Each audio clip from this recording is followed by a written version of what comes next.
All right. Hello, everyone, and welcome to another episode on the Orit Music channel. My name is Orit, and I'm a music artist, performer, founder of Estetino Artists. And my passion is very much helping other creatives, which is why I share a lot of my journey on this channel with what I'm learning about marketing myself.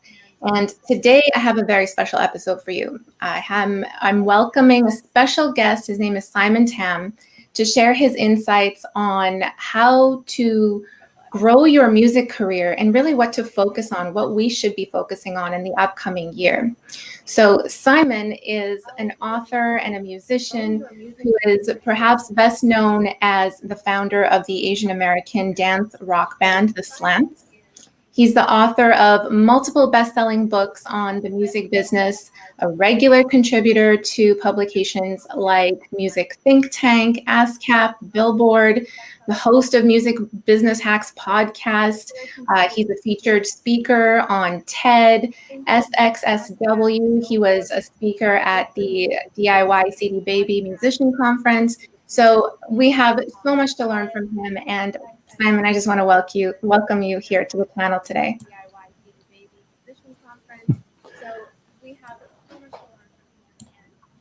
Oh, there's a bit of feedback here. Hang on a second. I'm hearing some feedback. Guys, let us know as well if you can hear us both okay, you can see us okay. There's still some feedback happening. Simon, do you have any windows open on your end? No. No? Okay. There's still some feedback happening. Simon, do you have any windows open? Do you hear that playback as well, Simon? Yeah. So I'm hearing like your own voice come on probably a few seconds after you speak. There's a bit of a delay. Okay, cool. Let me just see what we could do here. Okay, I just adjusted something in the speakers. Let me know if that works. If not as well, I can also put some earbuds in, but let's get started nonetheless. We'll figure this out along the way as you speak, Simon. So I think one of the coolest things I've learned about you is your ability to get creative with your marketing, in particular going after niche markets.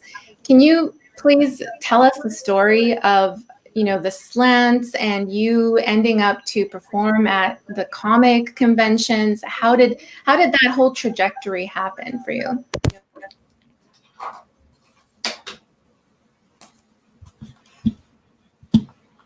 Oh, you muted yourself there, Simon.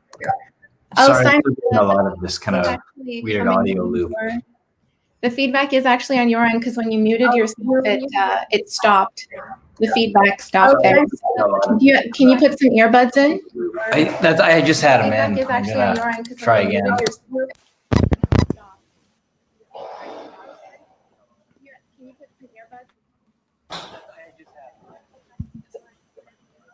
I apologize. I'm still hearing this here. That's okay. Okay, that seemed to have solved it. Yeah, I think so. Actually, I'm hearing it, but we'll just try and go forward here. So, starting with the Slants, it was an Asian American band that I started in 2007. It was our first show. And one of the things that I really wanted to do with that group was to be extremely intentional about the audiences that we would reach. And so I started thinking, like, where could I find an audience that would be interested in Asian American culture? And one of those audiences that I found was at anime conventions. Anime conventions are like filled, there were hundreds of them all over the world, and especially in the US, and they're filled with thousands of geeky kids who were obsessed with Asian culture. Not necessarily filled with Asian kids, just people who liked Asian pop culture. And I thought this is going to be the perfect alignment since we could speak to their kind of interests. And so I started booking our concerts at anime conventions, something that everyone thought I was crazy for, including my own band members. But the first time we actually played a convention and we made enough money selling merchandise to buy a tour bus, they kind of had second thoughts. They realized that, wow, this is a great potential. This is something that could really do something really amazing for our career, because we would be playing for hundreds, and sometimes, I would say the biggest audience we played for was about 10,000 people all at once, all while we were playing night after night at kind of, dive clubs. It just provided a nice contrast to see, like, this is what happens when you find the right audience, when you really connect with that audience. And how do you find that right audience? Is it that, you go and seek out that niche market that you want to play to, or is it the other way around? Is it's whoever's really liking your music, and then you sort of ask those questions like, okay, who really likes my music? What are they like? How do you find that niche market that you connect with, or that connect with you? You kind of, if you want to find a niche market, you have to begin by thinking like smaller rather than bigger. The problem is that most artists are thinking as big as possible. Like, what is the biggest mass audience that I could find, and how could I tap into that? Instead of thinking, who would this resonate with the most? Like, who would get really excited about what I have to say, what I have to share in terms of my creation? So I oftentimes recommend people doing this. Like, instead of thinking of a broad market or a category of people or even a type of event, think, what is the single person? Write a biography for your most enthusiastic fan. Who are they? What do they like? Where do they discover new music from? What do they read? What do they like to watch? And what do they care about? Once you begin with a single person, you can look for those intersections of their interests and their values, and figure out where you can make your connection with them. So for example, my band was really, really obsessed with food. Like, everywhere we toured, we just wanted to figure out what the best food possible was in a particular area. And I thought about that, and I was like, okay, where is there an audience that's really obsessed with food? Well, of course, that's Yelp. So I did the unconventional thing by starting a Yelp page and writing reviews for restaurants everywhere we went on tour.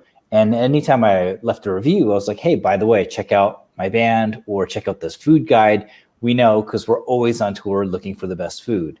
And we'd also offer a free MP3 download as well. So the first time I did this, I got over 15,000 downloads of our music. The second time I did it, it was Wow. at 45,000. And then we started publishing our own food guides. And that led to, again, 10, sometimes 100,000 downloads of our food guide and our music. And that just began with figuring out where that intersection was. We didn't necessarily try and pretend we were something else. I'm going to try and corner the market on Yelp because that seems to be a tight-knit community. I just thought what we're doing makes sense for them. Let's connect with them on their level and then see what happens. That's brilliant. So you're really, you're thinking out of the box. A lot of us are thinking, how do we grow on Spotify? How do we do this Facebook ads campaign and all this kind of stuff? But you're just on a different level. You're saying to really go, think about what you're passionate about, what gets you excited, and find those little micro communities, and offer value to them in some way. I know you mentioned on one of your, I think it was the talk that you did at the DIY musician conference for CD Baby, you mentioned this term called smallest viable audience. Can you just explain a little bit more about what that is?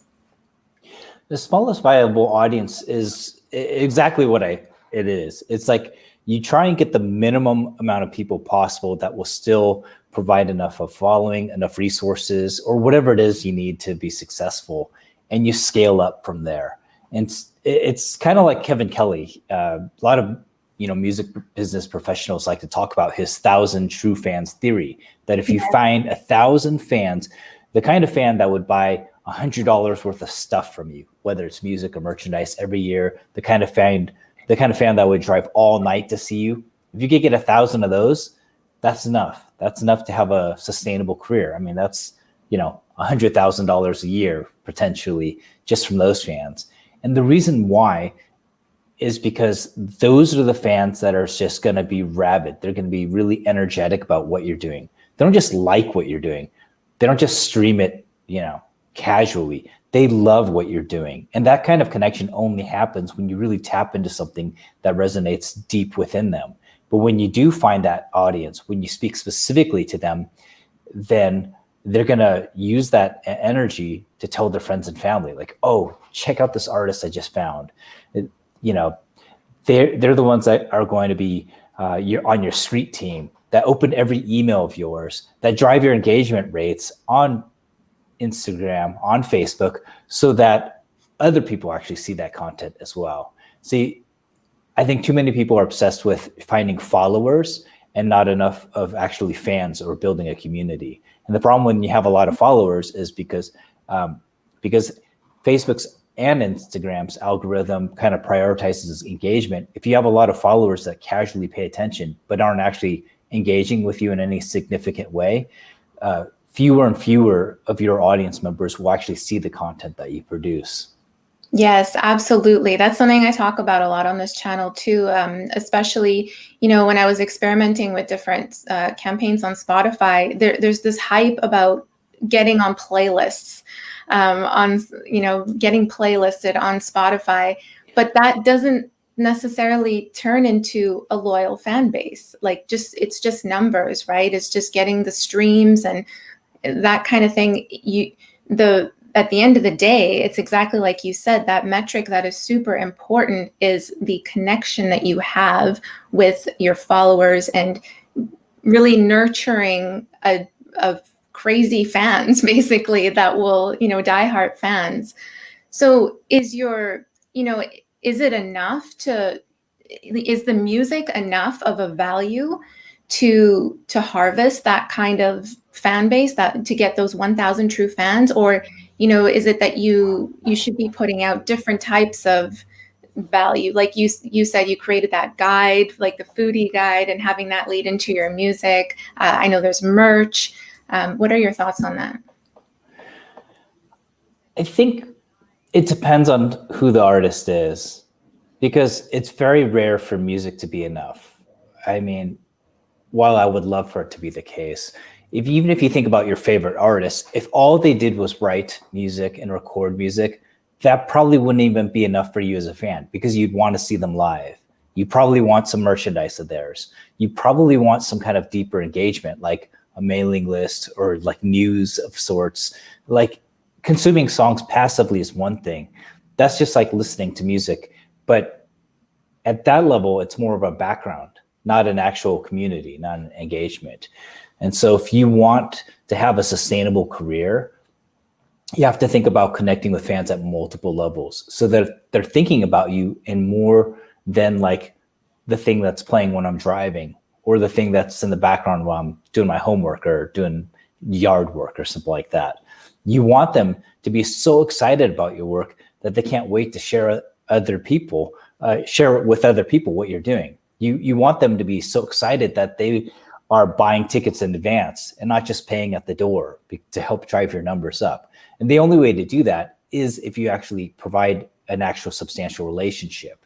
And so I think artists need to be thinking comprehensively about that. Like one way to think about this is what are you hoping to get out of your favorite artists or from your favorite authors or filmmakers or anyone else who's creating culture? And just do the same thing for your fans or even more. I mean, who wouldn't love the opportunity to have one-on-one conversations with their favorite artists, to learn about like their own process in terms of writing their material and creating it, or having exclusive merchandise or something like that. Like there's all kinds of really great creative stuff that we can do that we oftentimes don't, because we assume that our audiences don't want to engage with us, or we just think like, I want it to be all about the music, when for fans, that's not what they want. They want something more than that. And that's so you're basically creating an experience, a more well-rounded experience for your fan base, rather than it just releasing the product of music, right? Because as we've seen time and time again with so many successful businesses, it's not necessarily about the product, it's about the experience of the brand, right? I've got some comments here. Lenny is saying very clever and timely with the Yelp marketing idea, and catching up on momentum as well. Yes. Can you speak more to, because I'm trying to get, in the mindset of like, okay, we're just, if you're a music artist and you've just released an album, what is the next logical step? Like, do you now go and find those micro communities or that niche community and get creative with your marketing? Or because I know there's a very traditional way of releasing an album and creating hype around it. And what are your thoughts on that? I think that musicians need to think more strategically and less tactically. So strategically is thinking about what that ultimate vision is that we would like to see. Tactically is like, what are the specific little activities that I do in order to help make that successful? So one way of getting to this point is, instead of writing a to-do list, like, okay, here's a countdown of everything I have to do to help my album be successful when I release it, we should write a get done list. Like, what do I hope to achieve? What is that ultimate goal that I have? And then begin working backwards from there. It's a subtle shift, but it's one that is really important, because oftentimes that mental shift, that side step in terms of perspective, can unlock a lot of other things that we might otherwise have seen. So oftentimes when it comes to releasing music or any other kind of big campaign, I ask musicians to employ like a smarter process. And a lot of people talk about SMART goals, right? Goals that are specific, measurable, they're attainable, relevant, and time-bound. I use the acronym SMARTER. I say that it should also involve everybody on your team, and they should be revisited often. If you just have a goal of like releasing an album, like, okay, I hope I do something great with it, I hope a lot of people buy it, but you don't actually have a specific number you're going for or a specific timeline you're going for, then you're going to be kind of just trying everything and anything that other people are doing, but not necessarily something that is relevant to your specific plan. But if you say, my goal is to sell 1,000 records in the next 6 months, then you could break it down. You could say, okay, this is how many weeks I have to accomplish that goal. This is what I have to do to sell X number of records per week. And if I don't, these are the things that I will do to help catch it up. You could also plan out a tour that kind of way as well. Like, instead of thinking, what are the big cities around the country? What are my friends' bands? Like, what are the venues they're playing? Think about, like, that would be a tactical approach, right? A strategic approach would be, who are my core audiences? Where do they live? And how do I reach them? And if I don't have the capacity to tour to that area, how can I provide some kind of experience for them? Maybe it's a virtual experience. Maybe it's identifying a unique convention or gathering or business that I can work with that can provide some additional funding to get me there. Maybe it's applying for a grant. But most people don't think about like applying for grants when it comes to their tours. They're thinking about like, what venues do I hit up? Right. And so that shift can all of a sudden create all kinds of other doors that you can open up to unlock those resources for your goals. And that was one of the key points, right? That was one of the main points that I read in the CD Baby blog article of what you learned from coaching. I think it was in an accelerator program or something, coaching very different music artists. I think there were 3 of them, very different genres and different skill levels, that kind of thing. And they all, after working with you, had really seen a significant it was either doubling or, whatever their goal was. I don't remember the specifics, but, in that article, you said that it was the goal setting, like the goal setting was one of the key things. Were there some other key things that really attributed to their success in growing their fan base or selling records or whatever led to them achieving their goals? Yeah, in addition to having those goals, there has to be a certain level of resolve and persistence. So, yeah, I've been doing music business conferences for a couple of years now. I've been a South by Southwest mentor for a long time. Spoke at nearly every CD Baby DIY musician conference. And what you'll notice is that you can kind of divide up the audience in two camps. One is looking for some kind of shortcut, some kind of instant insight that they think, like, if I do this one thing, I'm going to get on playlists all over Spotify. I'm going to get all the numbers that I need and be very, very successful. That never happens. There's no like luck or lightning rods moment for as an artist. I mean, it's extremely rare. The other kind of artist says, okay, they see the opportunities, but they know it's going to require a lot of daily and, most importantly, focused, persistent work in order to get there. So for all of the artists that I have been mentoring through this program, I told them, I was like, I can provide you the tips, but you got to do the work. Like, that's the thing. Like, I'm not going to do the work for you. I'm not going to run your campaigns for you. I will tell you what to do, and we'll make sure that you do it. But at the end of the day, it's your responsibility. So the artist that actually took that mantle up and said, okay, even if I don't see significant numbers, I'm going to continue toiling at this, knowing that it will eventually work. They were the artists that were able to experience that kind of success. It's kind of like if you hired a physical trainer, there's no mystery there. They're going to tell you to go on a diet. They're going to tell you to exercise probably 3 to 5 times a week, a certain number of exercises. And they'll help refine that process by saying, like, maybe we'll hook you up with a nutritionist or tell you which kinds of exercises will be more effective at achieving your specific goals. But at the end of the day, you got to do the work. You don't know when it's going to happen. It's not like I'm going to do this stuff for 2 days and then I'm going to be totally ripped and ready to star in the next Avengers movie. That's not how it works. You got to just do it day after day for months and months, possibly years, without seeing any results right away. But knowing one day you will reap those rewards, and then realizing at the end of the process, it actually works. It works when you do the work and when you're not discouraged by kind of the lack of results immediately. It's not very glamorous, right? We tend to think that being a music artist has a lot of glamour behind it, but these like consistent, persistent efforts they're not, it's, sometimes it's boring what you have to do. But it's really, like you said, it's not about music business hacks. It's really about hacking consistent and persistent efforts to see your career grow and flourish. We have one question here in the audience, or a couple questions actually, from Lenny. Thanks for watching, Lenny.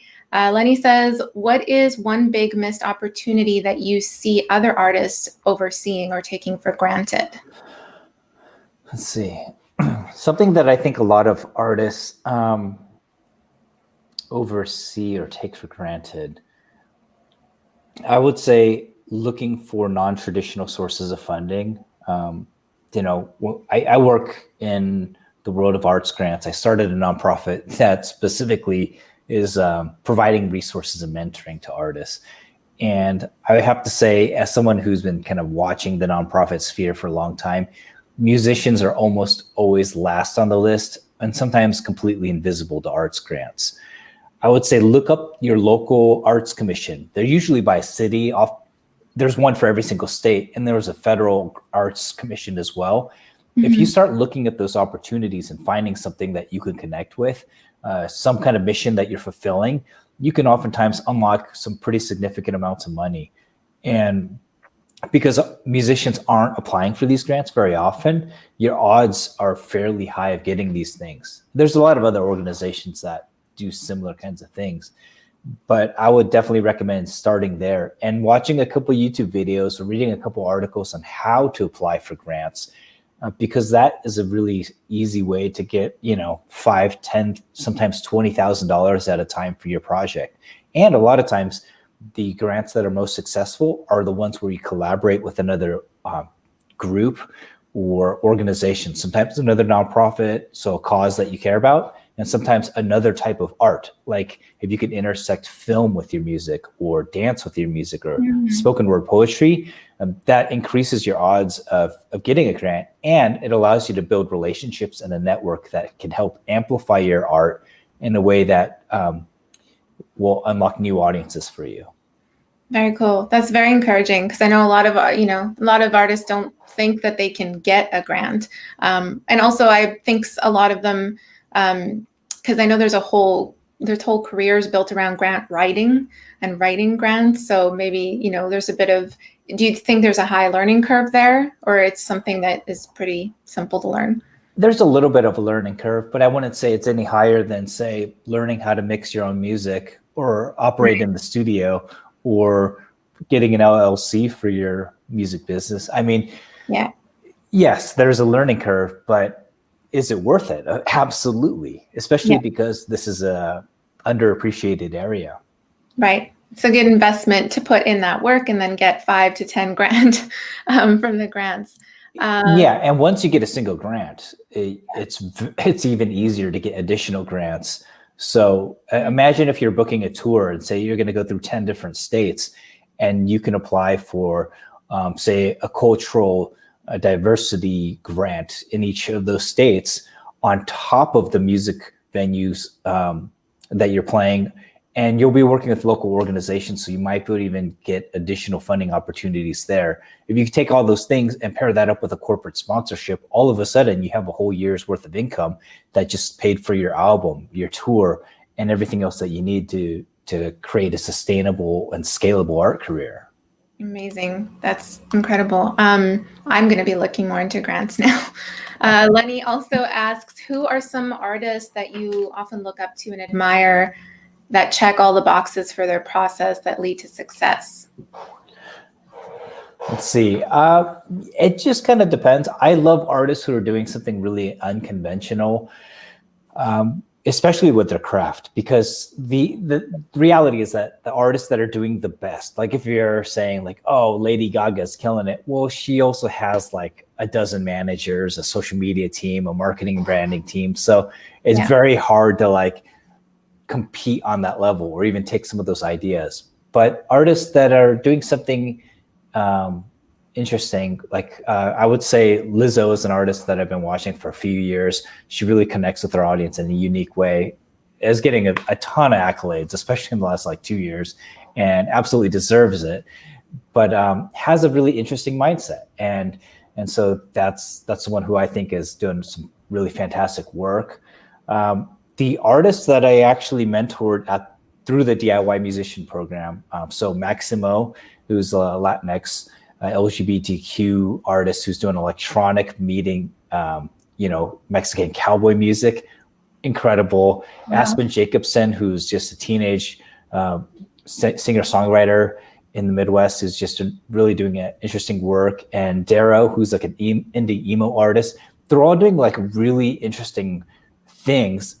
And I would say like those are some really good artists to follow, because those are artists that in the 6 months that we had the coaching program, they went from between 200 and 500% growth and across all their channels. I mean, they're already killing it. They might not be, recognized names for a lot of folks, but they're doing the work. They're very consistent about it, and they're really doing some innovative things. So those would be some really good artists to start with.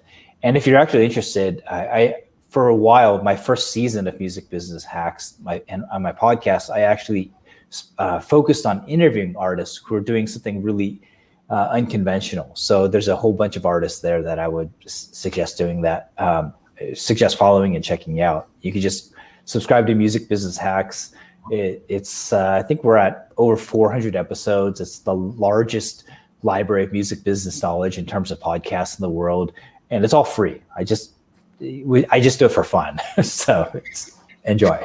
That's awesome. Yeah, the link is down on the screen below there, musicbusinesshacks.com, to be able to access his podcast. Can you share some examples of what those amazing things are that they are doing, or what that consistent, persistent action step taking is? What are some of those steps? So one of the things that Maximo did, I'll begin by saying he wanted to grow his Instagram channel by, I think, 1,000 followers in 6 months. Like we just kind of chose a specific number. And then I asked him like, what were some of the things that he did that he found to be very successful. And, he focused on direct engagement with followers.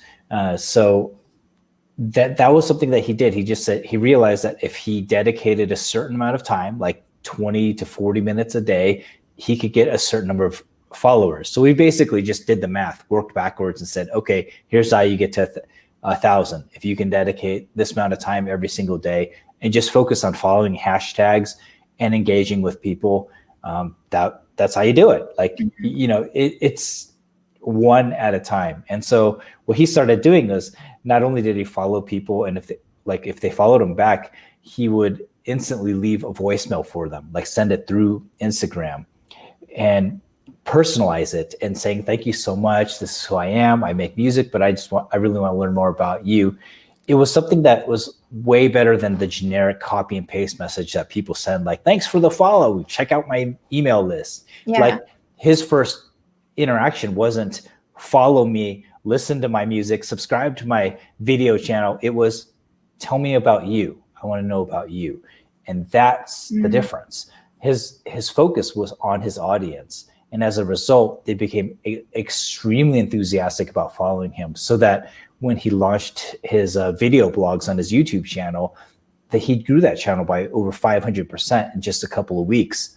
It was a channel that was kind of like largely ignored. And I remember when he first did his, he called him a song diary. It's basically like a video dissecting how he created his song. He was just like, oh, I'm only getting like 20 views on this thing. And I was like, it doesn't matter. It doesn't matter. You just got to consistently put it out there so that when people look for it, they'll see a whole wealth of content, because he was consistent about that and just engaging with his audience.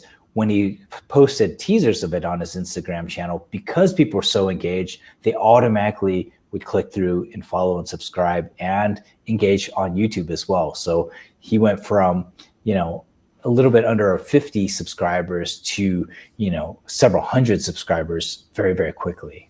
Wow. And that's just, focusing one by one on having a conversation, basically relationship building, and also surprising people a little bit as well, like not doing the same thing that everyone else is doing, but swimming in the opposite direction, doing something that person wouldn't expect, like leaving that voice note.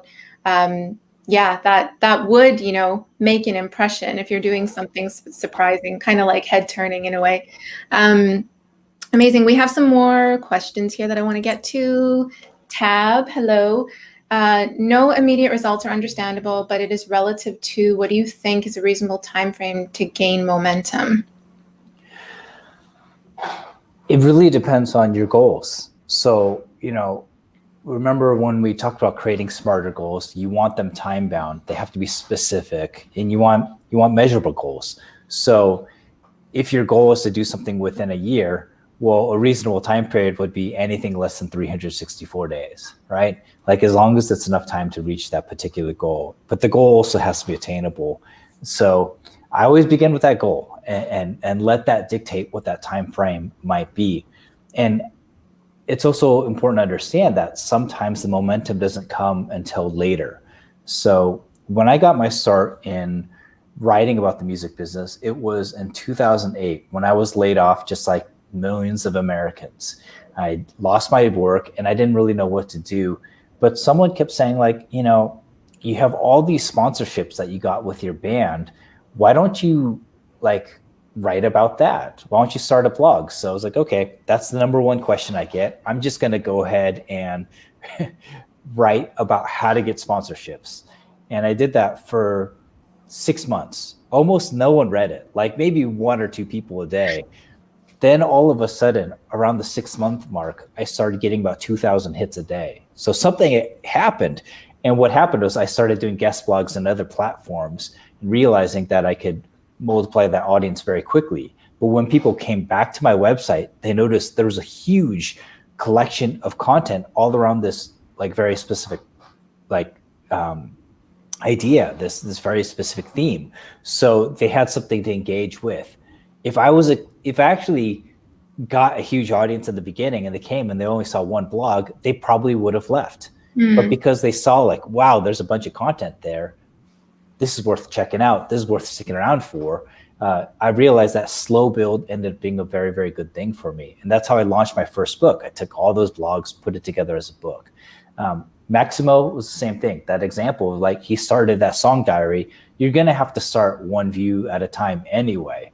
And realizing that if someone comes to your channel and they see a huge collection of work, a huge body of work, and that work is of quality and speaks to them, well, all of a sudden, they're much more likely to stick around. So understanding momentum works in a couple different ways. And sometimes that slow build can be very, very useful. And I kind of liken it to this. I just wrote an article about it today on my website that if you are creating a movement, and creating art is definitely creating a movement, well, any kind of movement creates friction.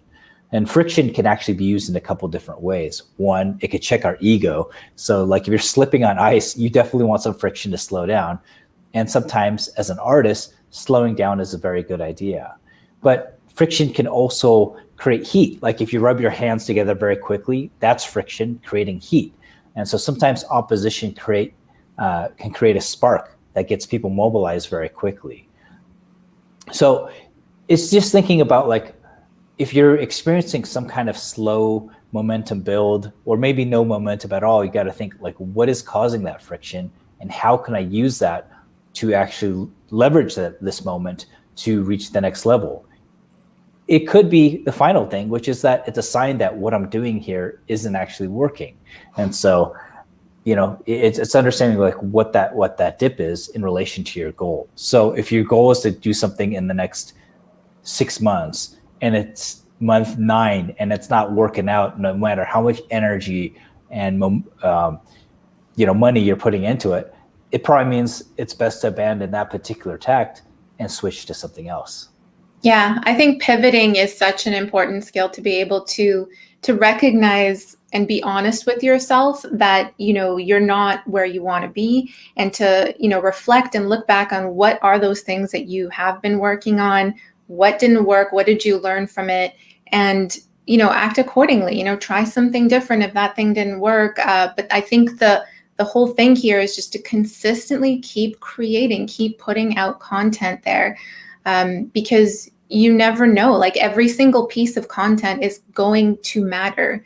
You know, and if you've only put out one piece of content, but you're expecting to have a massive audience and gain momentum already, it's not, like you said, going to be of value to that massive audience anyways. And also you wouldn't have learned as much from just creating one piece as you would have from creating multiple pieces of content.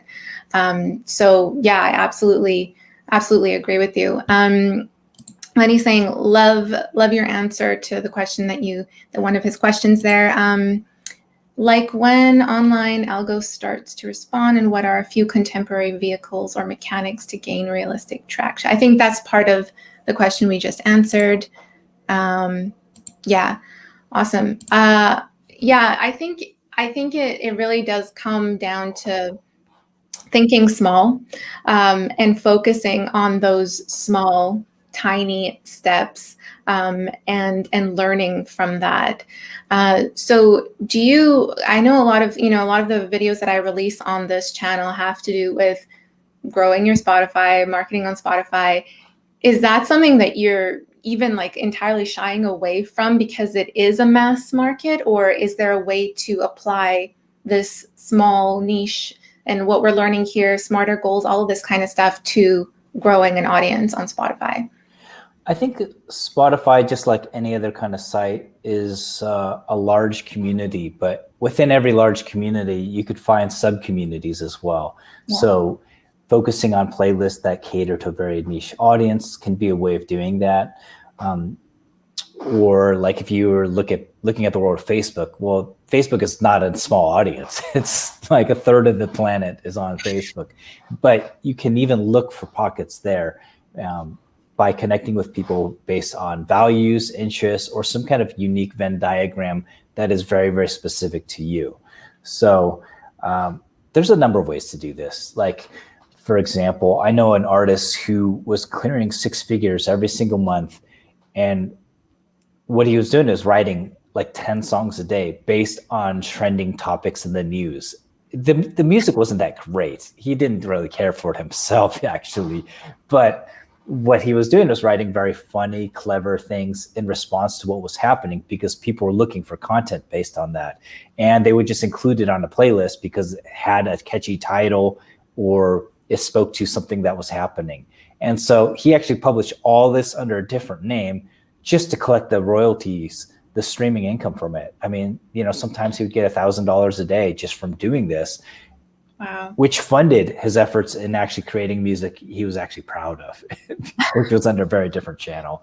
But he only, the thing that made him successful was focusing on very niche kinds of things. So like weird debates that people would have, he would create a song about that. So that's one way of doing that. As myself, I play in an Asian American band. I end up on a lot of Asian American artist playlists, or sometimes I'll create playlists for those audiences. People find my playlist and not only check out all the artists that I love and friends of mine, people that I support, but also in my playlist would be like a song or two for me.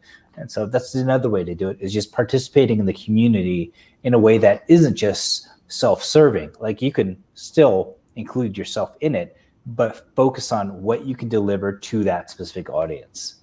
And when you're talking about, finding those niche playlists, is it you're actively approaching those curators to have your song on there, or are you looking for like open playlists where you can just, collaborative ones where you can add your music? How do you go about that? You could definitely pitch people. You could find people who are Spotify curators and, reach out to them on Twitter or Facebook or that sort of thing. Sometimes you'll see writers of publications. I mean, not even music writers, like just people who are influential who will create their own playlists.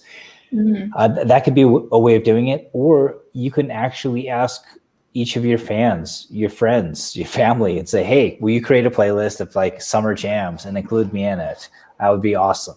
That's another way to kind of float that very, very quickly. So just think about like, how do you be a part of a community?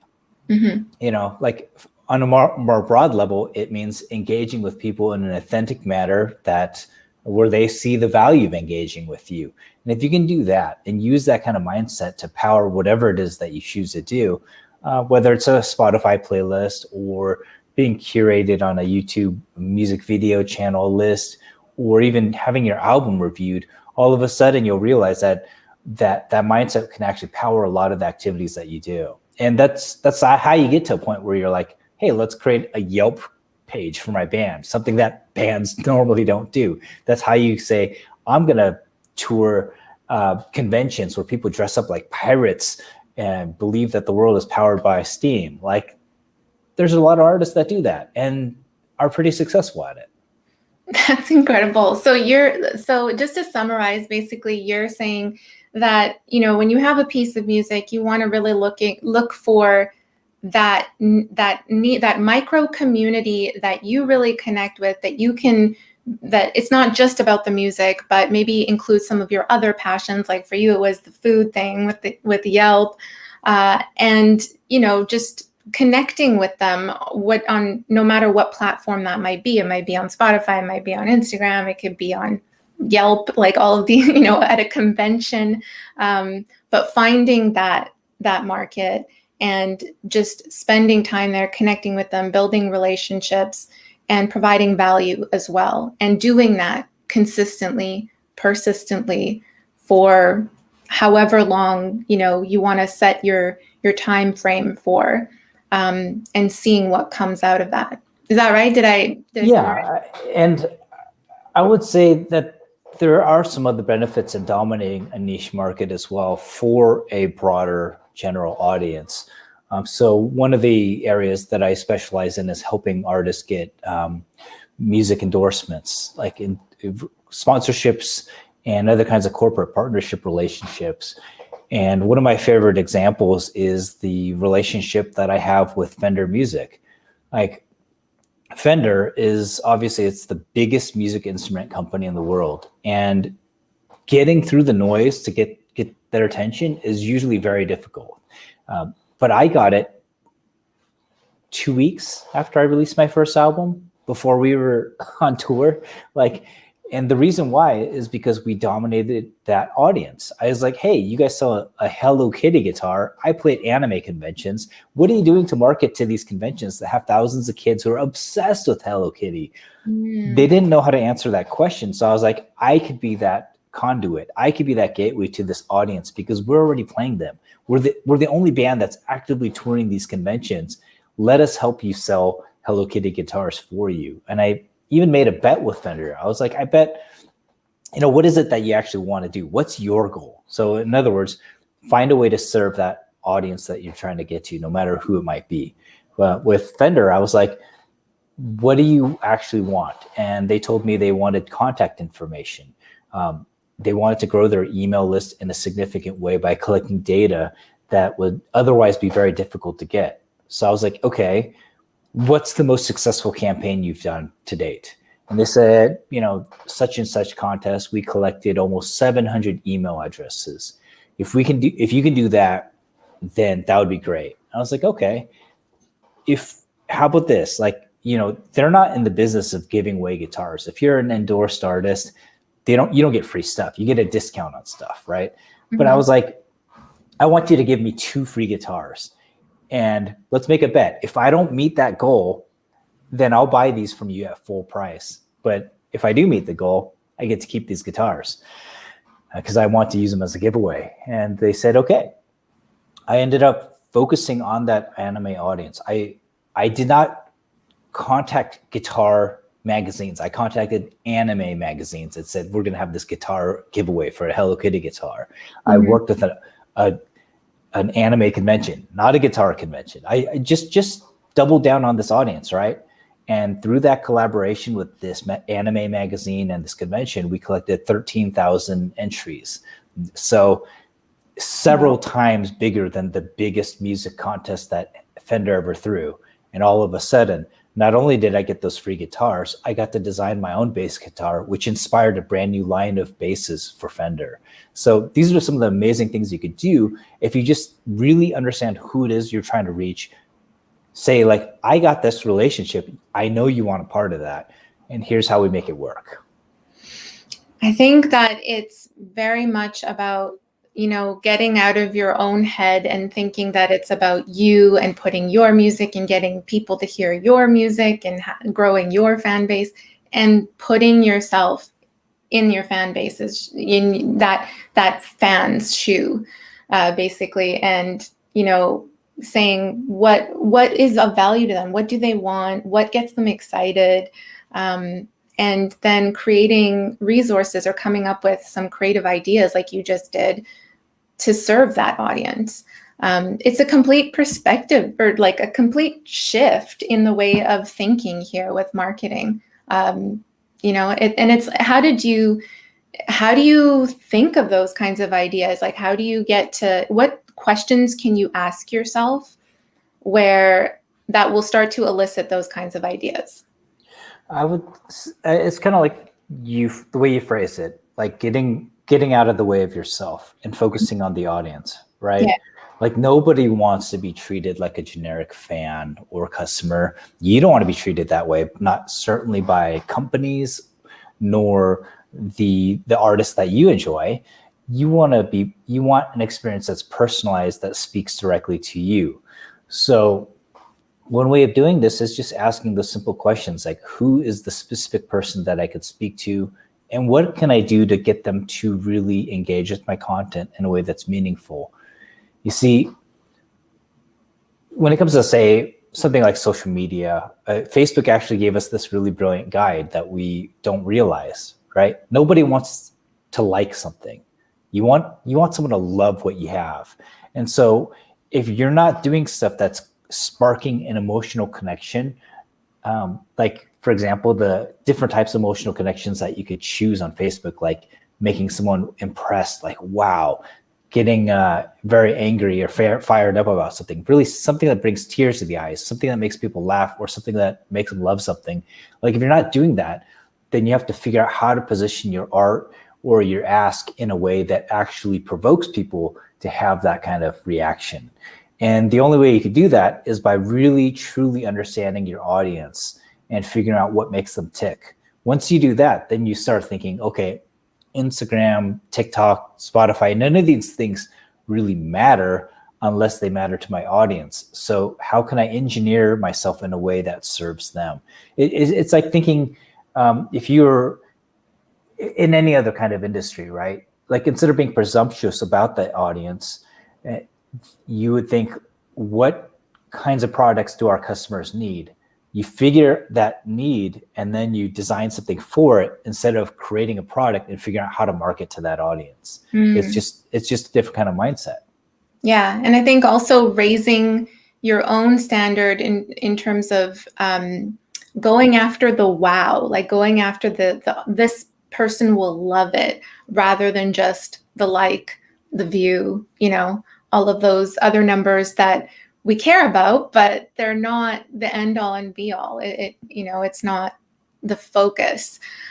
So this is some really great stuff, Simon. I really appreciate you coming on here, and Lenny is loving it. Do you have anything? We have about less than 10 minutes here. So do you have anything that you want to say, that you want to wrap up, and also talk to us about your podcast and let us know what we can find over there? Sure. I think that, the audience first kind of mentality is something that could sometimes be counterintuitive, and we don't realize we're doing it. For example, when we're not satisfied with the number of followers we have, that kind of mindset can be destructive because we're not appreciating the ones that we already have. Mm-hmm. And you have to begin with a place of gratitude. And one of the things that, it's funny, when I was coaching each of these artists throughout the pandemic, I mean, it's just a really terrible time for the whole planet. Artists especially, because our resources kind of evaporated in terms of events and other things.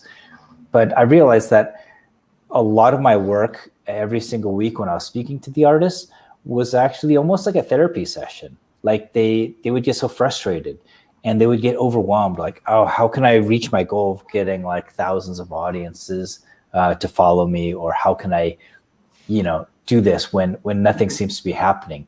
And that feeling of overwhelming or being overwhelmed actually prevented action, because they're so focused on the lack instead of what they actually had. For example, I was talking to an artist a couple of days ago, and they were kind of frustrated because they didn't hit the Billboard chart. And I was like, look, it's one chart. Even if you hit like 99 or 100 on the list that you're hoping to hit, it would just be a flash in the moment. You also discount the fact that, that person also charted in the top 10 rock sales on iTunes. I was like, that's really tough to get. You're negating this fact. And you forget that you released an album as a global pandemic was happening. The fact that you could actually do this is really amazing.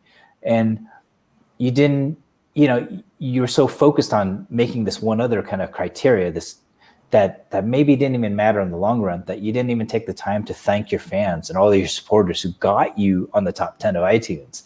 Like, get out of your own way. Remember, like, serve this small audience. Let that energy carry you through to bigger audiences. But you could only do that if you begin with a place of gratitude, realizing what you have, and focusing on the people that you serve, not the ones that you haven't reached yet. Yeah, I think it's so important to acknowledge your wins and celebrate what you have achieved and be aware of it, because, you didn't have that achievement X number of months or years back. It took work and progress and consistent effort to get there. So acknowledge that and just, be grateful for where you are and keep fighting for where you want to be tomorrow. I love that philosophy. I think that's a great little philosophy to end this interview on. And I want to thank you, Simon, so much for being here. Guys, go check out his podcast. There's a wealth of information there. It's all free. So go to the link down below, musicbusinesshacks.com. It's also in the description. And you also have some books out as well that they can check out on that website as well. Thank you so much, Simon, for being here. Really appreciate it. Sure. Thank you so much for having me. Absolutely. Thanks for watching, everyone. Thanks, Lenny, as well, for being here and being active in the comments. Appreciate it. And I will see you guys in the next video. Bye for now.